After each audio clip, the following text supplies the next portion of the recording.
Alright, welcome back to another video from MBMRC. This is Brian. Before we get too far into today's video, I'm going to go ahead and ask you guys to wait a bit, like the video. Also, go ahead and subscribe to the channel if you haven't already. Unfortunately, in today's video, there's not really any flying. It was kind of windy again. And we got to do what we can here in northeastern Ohio. So this is just kind of a walk around of a plane that Dad Matthew recently built, and hopefully you guys enjoy it. It's the Bandito Grande. Thanks a lot. Hello, welcome back to another video from MBMRC. I'm Matt. Marty. Today we're going to do Matthew's Bandito Grande, designed by Doc Matthews. He actually started off designing the small Bandito, which we both have, and we've done videos on the small one.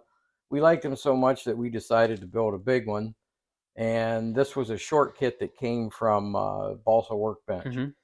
But just real quick, it's got a NGH 30cc gas 4-stroke in it. And that's something Matthew and I like to do, is play around with different engines and see how they perform. And we were, again, a little reluctant on the NGH. We've heard mixed reviews on them. We've got multiple 9cc's now. We've got 17cc. You got a 25. Yeah, 25. We got a 30cc 4-stroke gas and a 38 in my Lazy Ace. All of them have performed really well. I can't say anything bad about them. They're inexpensive, and again, longevity. So far, so good. I mean, they're pretty good. But anyway, I'm gonna let Matthew talk a little bit about the build of it and the where he got it and what it cost. And we built this in December 26th of 21. We built this, and I only have 2 flights on it. I flew it just a couple times. Yeah, maybe year. 3, 4. I don't know, something like that. Really good flying airplane. It was just the size and how good it looks. It kind of prevented me from flying it there a little bit. But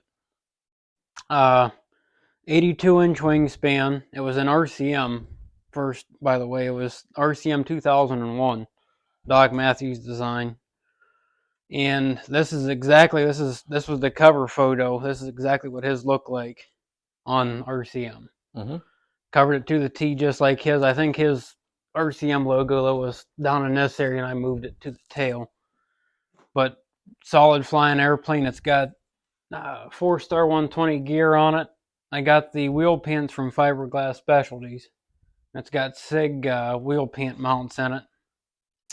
I don't think on the plans he said to mount the servos in the tail. I think we did that for weight because of the 4-stroke. To level it out a little bit. We had a pretty heavy engine up front. So all I did back there was I filled in between the webbing with, I think it was 1/4-inch sheet. And then I boxed it in and put hardwood rails around to mount the servos to it. Up in here is just plywood sides, and the sticks and everything run up to, I think it was like 1/4 by 1/2. It notches into the plywood side. Nice tall formers on there, stringers. Has a real nice shape to it. Balsa blocks in the back to fit the rudder and stuff in there. It's all 3/8 tail, stick built, and trying to think what else we got here. The wingless, that's pretty heavy duty too for a. Oh yeah, it's the only problem in the entire kit. I never did email the guy or send anything to him. The outboard ribs were supposed to have a notch for the sheeting to go into, and that notch was not in the rib. It wasn't cut into it, so I had to cut the ribs down to accommodate the sheeting, which wasn't really a big deal. But I'm sure if it was something that the guy had caught, he would fix it. Yeah, because you have the sheeting that comes out on the wing. All these ribs were the same. Then there's back sheeting. There is no sheeting on the outer panels of the wing. And he didn't accommodate for that notch out for the trailing edge sheeting. It wasn't really a big deal, but it was something that had to be cut out in it. But the kit was really nice. As far as the inside, tons of room inside there. I have a fuel tank floor. I think the fuel tank floor actually came with the short kit. I just cut some spots out with the scroll saw, and I put Velcro, made a little fuel tank floor, so it's all the way up here, and you have a ton of room underneath that for ignition boxes or whatever else you're going to pack in there. And since I did the servos in the tail, I just rolled up a paper tube that travels the whole the whole distance up with the extensions through there, so the clutter is very minimal inside there. But good flying airplane. The 40 size flies good if you wanted to start with the 40 and maybe go into the Bandito Grande would be a good experiment to do. But yeah, on my Bandito, it started off with a 2-stroke. I had an OS, I think 55AX in it, which was way too much for it. So I put a 9cc NGH in it and converted it over to gas, and phenomenal airplane. It really I is. actually have what do I have, a 46 LA in mine? Yeah. Good power for it also. So you want to check out the Banditos? They got the 40 size and the Grande on there, and we'll have a flight video of this also. We got a little flight video, and I'll do a little walk around and show the engine and what it looks like. All right. Yep. Thanks. All right. This is the close-up of the NGH30 4-stroke. It's swinging a 1610 APC prop. You can see inside here how neat the firewall and that stuff is. I believe the short kit, I think it came with that hole in there. I run my ignition wire through there in the hall sensor.